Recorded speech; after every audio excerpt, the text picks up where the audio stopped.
Hello everyone, welcome back. This is part 2 of Rocks on the Beach. We did one in class and we went as far as adding the water behind the wash. We tried to add a little sparkle by doing some dry brush there, and we just continued on with our rocks. So the rocks are going to take quite a long time, about where you can see it, but I'll speed it up through the rock portion. And I use slightly different colors in class. I use cobalt, cerulean, sodalite. I also use gamboge, pyro, red, and neutral tint. And then when I did the video, I was using the ultramarine blue from Myanmar Blue, and it is almost like a royal blue. It's so bright. So that's on this particular example that I did. I don't really like the orange that I produced here, and that again was with Pyro and Gamboge. I might try, what I really liked in this one is I like this Killer Red, so I might try to put that into here, maybe try to get this one a bit redder, and see what I end up doing with the blue. I'm really not sure. And all the edges are pretty rough right now. Don't worry so much about that. We'll be cleaning up the edges as we go. And I sprayed down my paints already. Actually, I've got my sprayer handy. And we're gonna start just doing some more rocks. I'll show you how we can try to color over this one and see what we end up with. We might just need a piece of paper to try out the colors there. So if you don't like one of your colors, I presume I made this mixture with the Pyro Red and then some Gamboge. So I'm going to do that and see if I can get close to that color. I think that is pretty close to that color. Maybe a little bit lighter, but so maybe a little less water. Let's try to get a little less water here. So I'm going to add more Pyro. Squeeze out my brush, go into the Gamboge, and let's just do another one here in case the first one we can't get the right match. So what I really liked in the other painting was I liked that red, and I think I would need quite a lot of Pyro to achieve that, and maybe even a bit of ultramarine. So these aren't dry yet, and that one is, so it probably won't be exact, but that's the red that we got, which is still a pretty orangey red. But if I add a little bit of that ultramarine blue to it, maybe too much water again, but we'll go with it. So it's not quite as red as I had it there in the other one. I let this one dry because I want to see what happens if I just put the Pyro over top of it now while it's dry, and whether that makes any difference. So I'm adding the Pyro.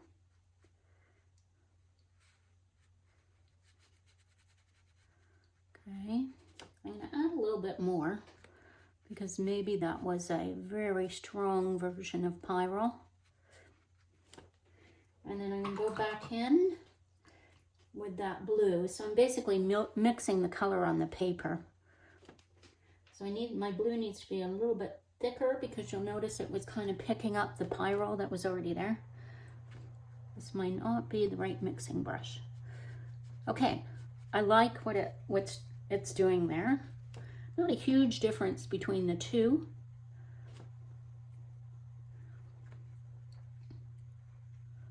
But it is a little brighter. And let's compare it to the red on here. Oh, this one's a bit darker. That's the only difference. So I think I'm going to try doing that combo. This brush is just going to be a mixing brush. Because it doesn't, if I pick it up accidentally and try to paint with it, it doesn't really give me what I want. So I'm going to go back in to my Pyro. I'm going to apply that here. Oh, my brush isn't wet enough. Okay, I could have wet this first, but I want strength of color. So I'm keeping my paint thick and trying not to wet my brush too much. Okay. All right. There's the red. Okay, which is striking. And then I'm going to add some of that ultramarine into this. Might not be enough water actually on the rock itself. So I might just take a clean brush, put a little bit of water in it. Use that water to get things moving around a little bit. Okay, a bit more pyrrole with the blue. Okay, I think we're okay there. I like it. It's very bright. Put a little bit there. And then I'm going to take a clean brush, rinse it out, and just add a little bit of water up here. I might take too much paint off, but it will really brighten the top of it. Okay, there we go. So we have another color in that one. The other thing I'm not too sure about is this blue. But what I'm going to do there is I'm just going to wet this whole rock down.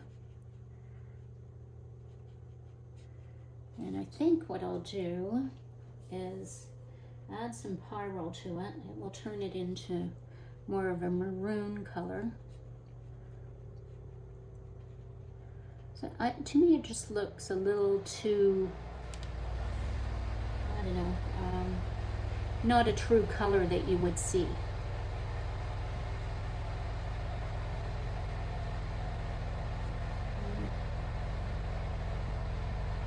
And then here I'm just going to emphasize these lines. Maybe some rocks have lines in them.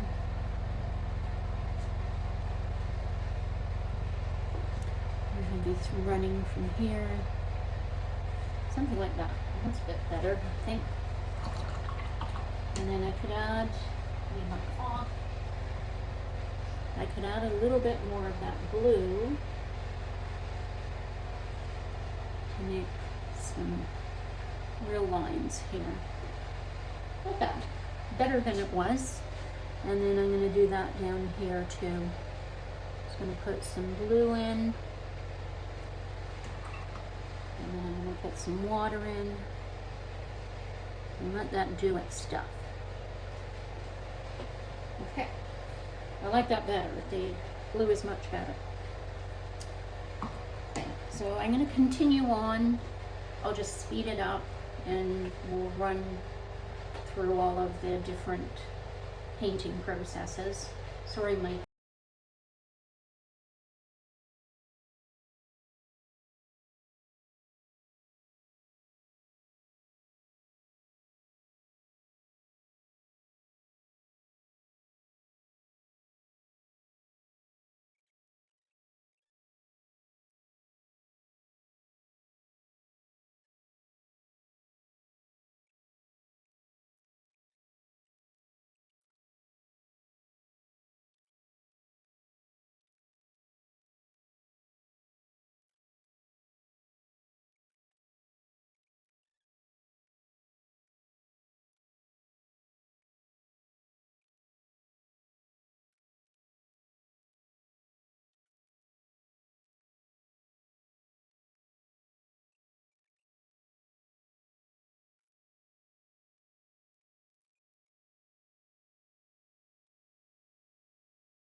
While we wait for the masking to dry, let's do a bit of scrubbing out where we can add kind of a shine to the rocks.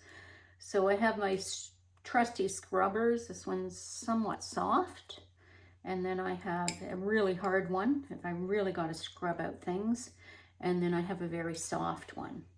So the idea here is to smooth the edges of your rock. We'll need clean water, so I'm going to go get some clean water. You will need some sort of cloth and or paper towel. And then we'll get started with that. While we wait for the masking to dry, let's do a bit of scrubbing out where we can add kind of a shine to the rocks. So I have my trusty scrubbers. This one's somewhat soft. And then I have a really hard one if I really got to scrub out things. And then I have a very soft one. So the idea here is to smooth the edges of your rock. We'll need clean water, so I'm going to go get some clean water. You will need some sort of cloth and or paper towel. And then we'll get started with that.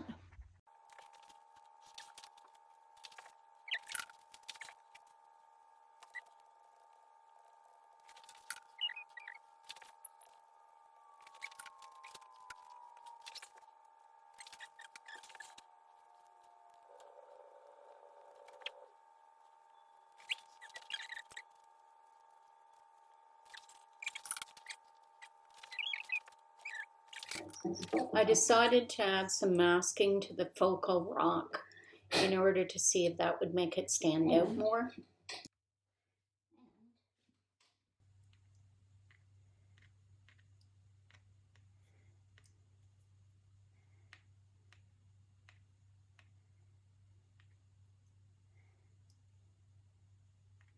While the masking dries, I'm going to just touch up the rocks with a scrubber brush.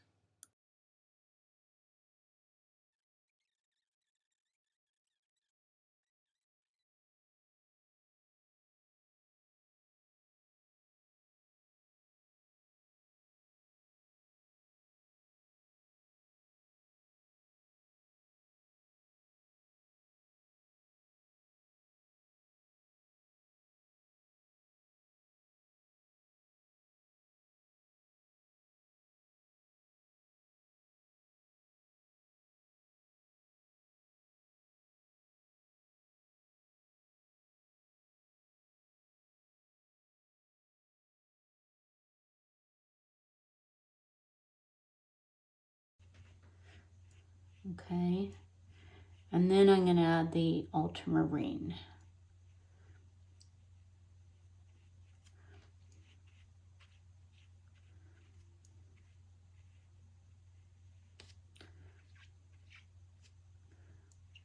Really big chunks of masking here.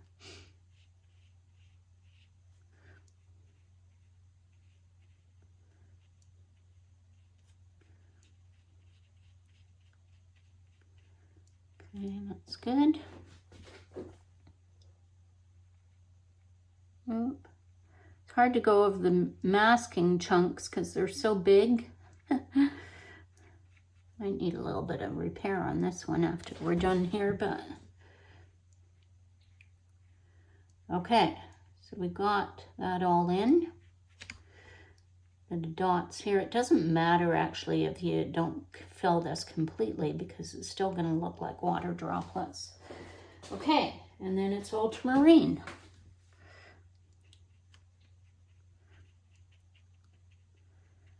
Okay. So I want it to look like this one over here. We still will wipe out a little bit.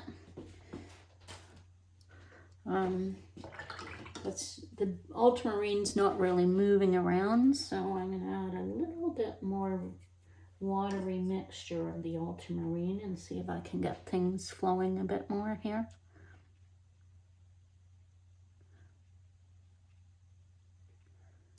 If that doesn't work, then we'll add a bit of water. Yeah, it's pretty saturated mixture. So let's just add some water. Make sure you clean your brush.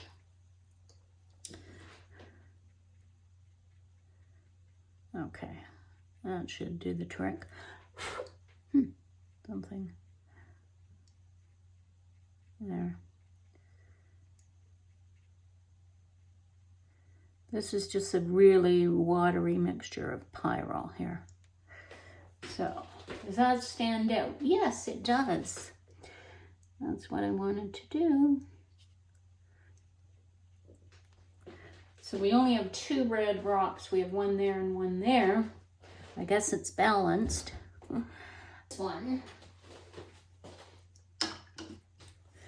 Just at the top. Oh, I got a dirty brush.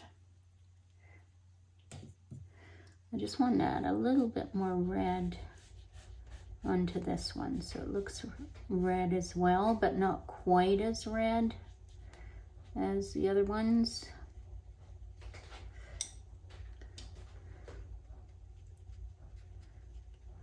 Of red there.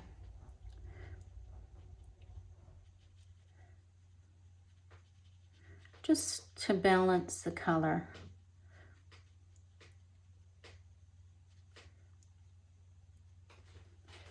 Okay, yeah, that helps.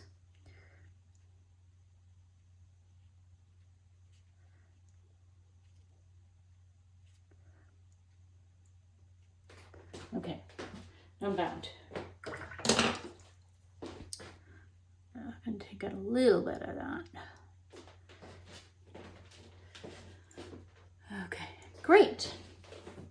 So we've done most of the rocks, and now the water has to be done.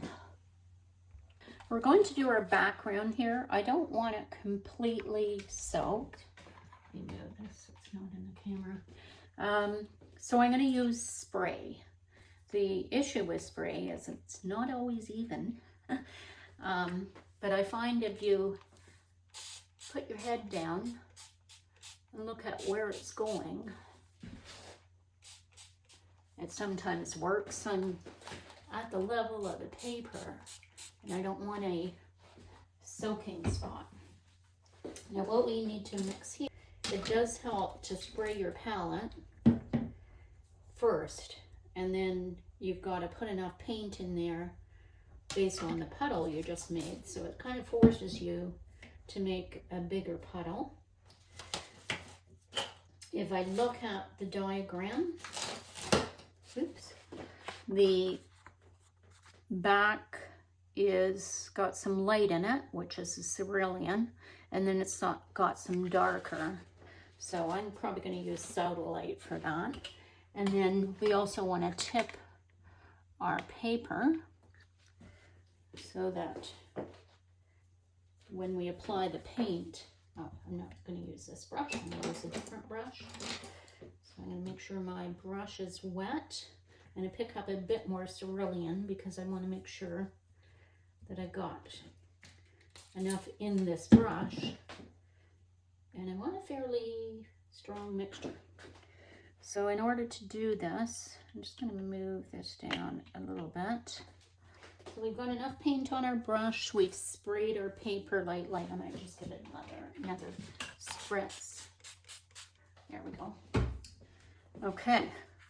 And we're going to put our first layer on. And what we want to see is we want to see a bead. If you don't see a bead, keep going or tilt your paper more. So the more you tilt your paper, the more likely you're going to get a bead. So I just keep going until I see that. Sometimes if you wet your paper too much, you're not going to see a bead because your paper is so wet. It's not stopping at the dry spot, if that makes any sense, okay? And when I look in the background, there's a bit of foam. So I did really wet my paper, but if I dry it off slightly,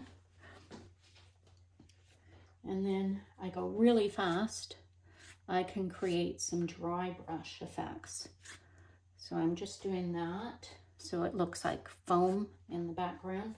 I'm using more the side of the brush and less of the tip in order to do this. And you can go in from the sides, and that will help create a dry brush effect. And don't worry about going over top of the rocks. I didn't finish painting some, but that's okay. We'll figure that out. And then that is our cerulean. I'm just making sure I got lots of paint coverage in this part above here, because I don't want to get rid of all the dry brushing. I want some dry brushing there. Okay, and then when you get down here, you can just kind of wash out, so because you don't really want a hard line there. So just use some plain water and go across, and that will help wash it out a bit. And then have a look at your dry brush marks and make sure they're what you want them to be. And then the next step is to put in the darker waves. My paper is completely shiny. I don't know if you can see that there. You might not be able to. Let's see if I zoom in, whether that helps. You can see the shine through the light there. So I have to wait a little bit, but while I wait, maybe I mix my color for my waves. Now in class, I did them, I think, with the soda light, so I'm going to continue to do that with the soda light, but I have to make sure that it's a thicker mixture. And what I'm going to do is show you how thick it has to be. Okay, I want it to stick to the palette like that. So that's what you want to see. Now I'm going to take the brush I'm going to use, and I'm going to wet it, but then I'm going to wipe it off on my water can. Grab some more soda light, because I want this to be very thick. Now I'm looking, it still has a nice glow to it, but it's not soaking wet. So let's have a look again at that. It looks quite shiny at the bottom, but the top's not that shiny. So now I'm going to try to put in these waves.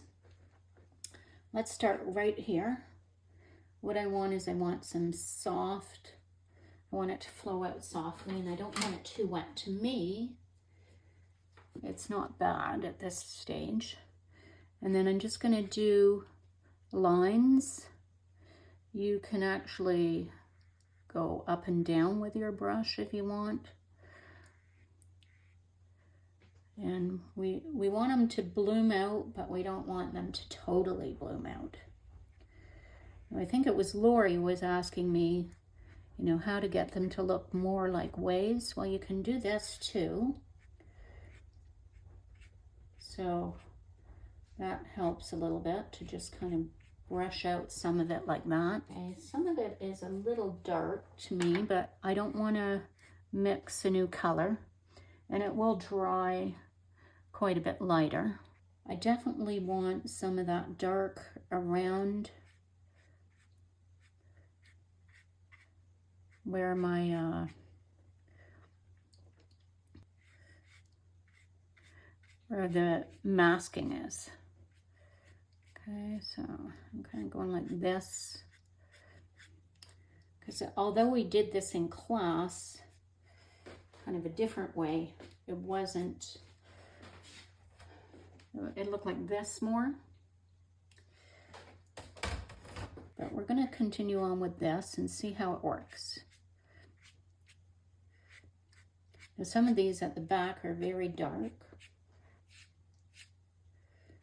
and some of these waves actually need to join up with one another. So this one might join with this one, that kind of thing. Put a little bit down there. They're closer together up high.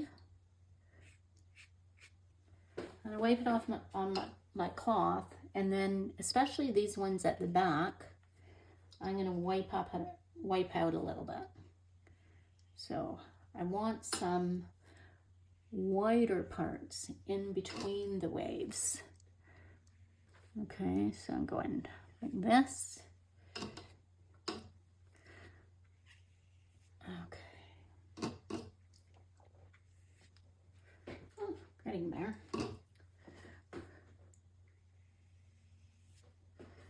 Okay. So that's kind of what we're trying to achieve. Now some of them should be connected more.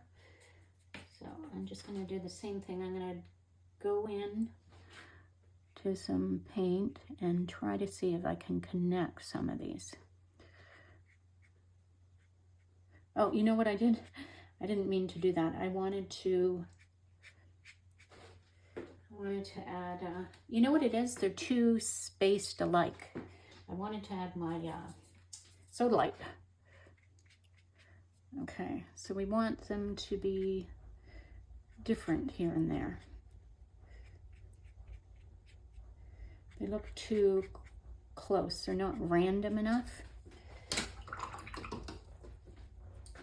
Okay, so let's just go like this. We're gonna do some patterns this way. We'll wipe out some this way. It doesn't look too bad. I think the ones on the back need to be less pronounced.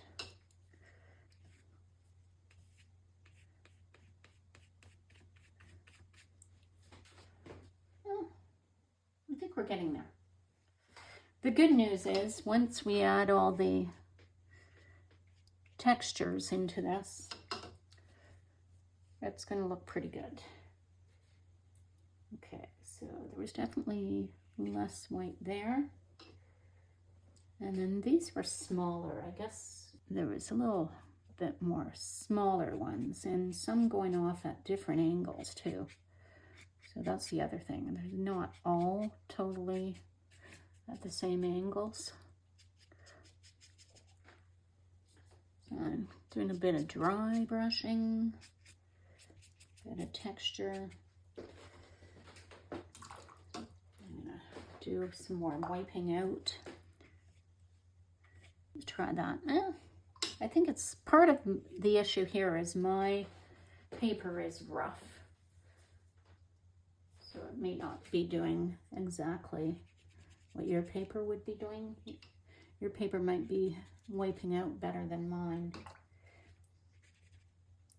And be careful you don't rub too hard because you could get rid of some of your masking. All right, I think we'll go with that. If you want it to blend a bit, you could always give it a spray and things would get jiggy with it. So we'll do that. Before I take the masking off, I decided that I would go one more time across the water in the background. And I'm going to mix a mixture that is kind of, if you look at the picture, it's kind of a steel gray. And I don't think we're quite getting the steel gray. So that's what I'm going to do is I'm going to mix some ultramarine and neutral tint, which makes a pretty good steel gray. So we're going to get lots of ultramarine in there, as well as neutral tint. And we want it to be a fairly thick mixture. So it's pretty watery right now.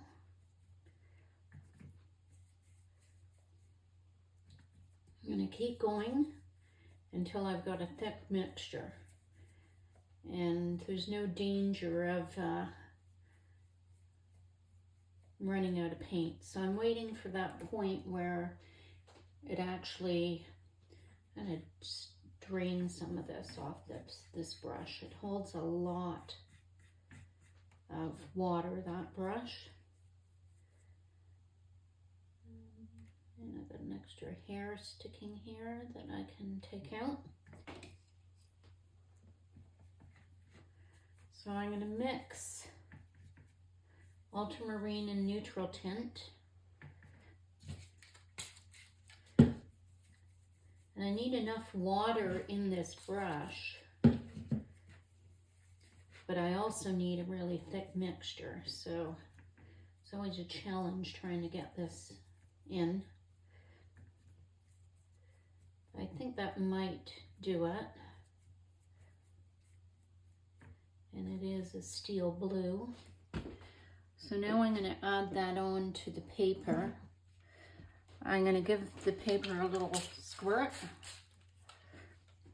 just so things are moving. And I'm going to start closer to where my masking is, so that it looks a little bit. And then I'm going to add a little bit more water as I get further away.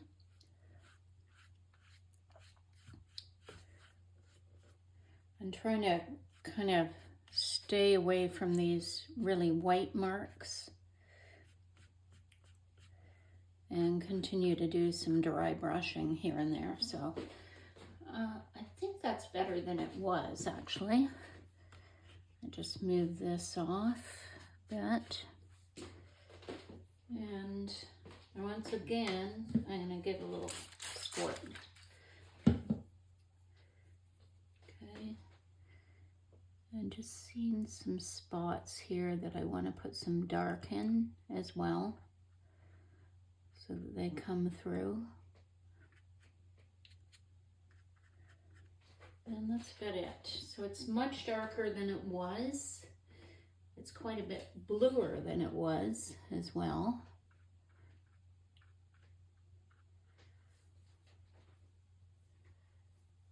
Okay, so I think that's okay. I think the objective met. All right,